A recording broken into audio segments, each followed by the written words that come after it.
Star మా serial actor Mahesh అలానే actor Sandra మనందరికీ ఎంతగానో సుపరిచితం. ఈ జంట పలు సీరియల్స్ తో ఆకట్టుకుంటూ కనిపించేశారు. మహేష్ అయితే స్టార్ మా ద్వారా మంచి ఫేమ్ ని అలానే కెరియర్ ని కూడా సెట్ చేసేసుకున్నారు.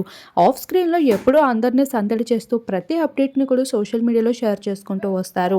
అలానే వెకేషన్స్ అంటూ సాండ్రా ఎక్కువగా మహేష్ తోనే దర్శనమిస్తూ ఉంటుంది. అలా వీరిద్దరి మధ్యన రిలేషన్ ఏంటి అనేది అభిమానులకి ఒక ప్రశ్నగా మిగిలిపోతూ వచ్చేసింది. కానీ ఏ రోజు కూడా ఆ రిలేషన్ కి పేరు పెట్టద్దండి అంటూ కూడా అభిమానులకి క్వశ్చన్ చేయలేదు ఈ జంట. అలానే అఫీషియల్ విషయాన్ని కూడా ఎప్పుడూ షేర్ చేసిందే లేదు. కానీ మొత్తానికి అభిమానులు కోరుకుంటున్న వార్తతో మరొకసారి మన ముందుకి వచ్చేయడం జరిగింది. అయితే వీరిద్దరికి సంబంధించిన ఒక గుడ్ న్యూస్ అయితే వచ్చేసిందని, ఇక మా లైఫ్లో ఏం జరగబోతుంది అనేది ప్రతిదీ మీ ముందుకి చెప్పడానికి వచ్చేస్తున్నాము అంటూ వీరిద్దరూ కలిసి సరికొత్తగా అయితే వాళ్ళ లైఫ్ స్టైల్కి సంబంధించిన ఒక ఛానల్ కూడా స్టార్ట్ చేస్తున్నట్లు రివీల్ చేసుకుంటూ వచ్చారు. అయితే కలిసికట్టుగా అయితే అభిమానుల ముందుకి రావడానికి కారణం కూడా త్వరలోనే వీరి పెళ్ళా అంటూ నెటిజన్స్ అయితే ప్రశ్నించడం మొదలుపెట్టేశారు.